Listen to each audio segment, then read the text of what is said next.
Hi everyone, it's Margaret Manning here with lifeafterdeath.com. Lifeafterdeath.com is a community of people who are interested in this topic of life after death. We are interested in the afterlife, reincarnation, all these topics related to our mortality. And a lot of our feelings are driven by a fear, by a hesitation about how we feel personally about our death. A lot of us come to it with a fear that started in our childhood. I personally have always had what started as a fear that I've over the years learned to get in perspective, and I'm going to talk about that. But I think it's very natural when you are a sensitive person, if you stop to think about the world and the reality that we live in here, it's very difficult to accept without questioning what is going to happen to us when we die. I can't even conceive of not existing. I mean, we have parts of our brain that just will not accept that we will not survive forever. It's just the way that we're coded, our DNA.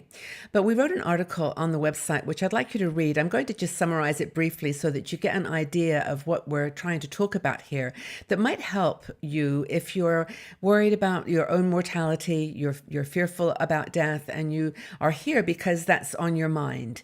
And what we're really talking about in this article is mortality, the very fact that we have a beginning and an end to our life can be the very thing that gives us meaning in our life. You know, for many people, it is a dark shadow, and it's frightening, and it's something that follows you, kind of follows you in your life. But if you think about true peace as it relates to your mortality, I think it doesn't come unless you can put that into perspective and somehow say that knowing that we're going to die, appreciating and accepting our mortality makes us more intensely connected to our life on this planet while we're here. It gives us purpose. It gives us motivation to do the best we can. It gives us a boundary. I mean, imagine if you could have anything you wanted and you could do everything indefinitely, that you could live forever. It would not have the same rhythm and the same perspective and intensity, because you could do anything you wanted. But I think having those boundaries. Now, I know this is going to sound strange, but coming from me, but it's a gift. It's a gift for us to appreciate and have an understanding of our mortality. So here are 3 reasons I think that death is an essential part of life. And we covered this in the article if you want to read it in some more detail. But basically, just take a moment to think about what life would be like if it went on forever.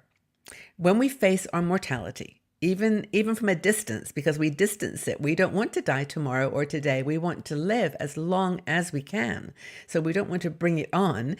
But if we can keep it in perspective and keep it even at a distance in our focus, we know that we're bound in time. We're bound in the things that we can do. It helps us to live a fuller, richer, happier life. So, I mean, the bottom line is just appreciating the breath, appreciating that we breathe every day we wake up to a new day and a new life, and to be grateful for the small things. It doesn't have to be for the big things. We are always seeking, all these things that are going to make us happy, but it's always the small things that really do have the greatest impact. So I think that's important. Celebrate your life. That's the most important thing. Another thing is that death is essential to the natural cycle of life. Think about how we feed the earth when we die. Our nutrients go back into the world. Animals, plants, everyone feeds off of that.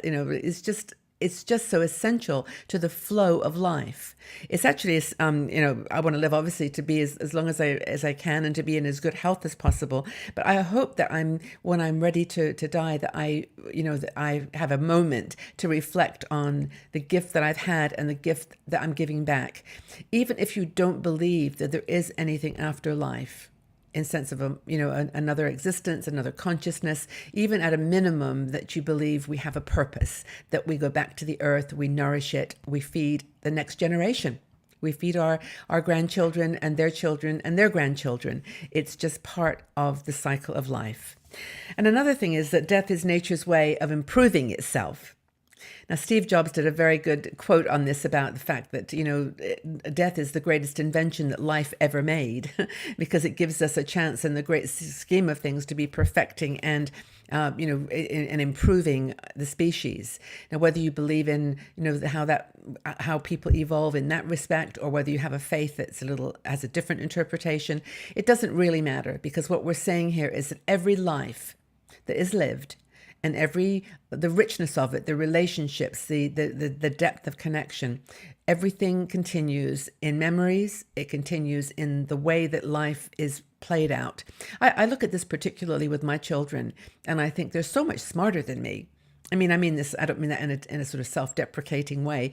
I mean that they learn from my mistakes. They've learned from life. They've learned from their experiences, and they're doing things now that I didn't do. I mean, think about technology and the innovation that's happened because our minds have just kept getting better. I guess we have different points of view on that too, but I'm just trying to lay out some scenarios, some points for discussion. And that's actually just, I guess, a point I wanted to make here is that life after death is a place where we are going to open the conversation from our hearts. We're not going to be judgmental, or we're going to be respectful of your point of view. So if you've got a different perspective, let's have a conversation about it. Let's get it out there and talk it through. I mean, what I'm presenting here is I suppose, a very naturalistic and a scientific way of looking at our mortality. But whatever you believe, whether there's something after death or not, the way we live our life today is all that really ultimately matters.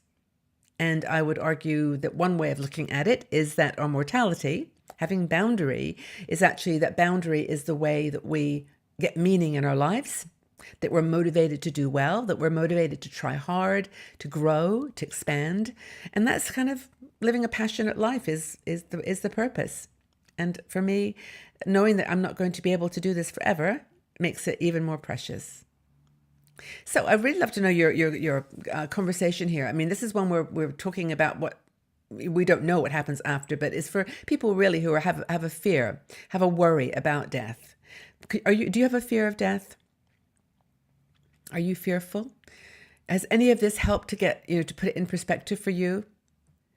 I mean, do you think that having a concept of our mortality actually helps us to live a fuller and richer life? I'd love to know what you think about this. Please leave your comments in the section below. Subscribe here to our YouTube channel and join our website at lifeafterdeath.com. We have a Facebook group where there's a lot of people having conversations there, but we're just interested in what you think about this. So thank you for being here. Thank you for joining in the conversation, keeping an open mind, respectful and kind, compassionate. That's what we're here for. And look forward to reading your comments and having a conversation on this topic. Thanks again, everybody, for being here, and have a wonderful day. We'll be back again soon. Bye-bye for now.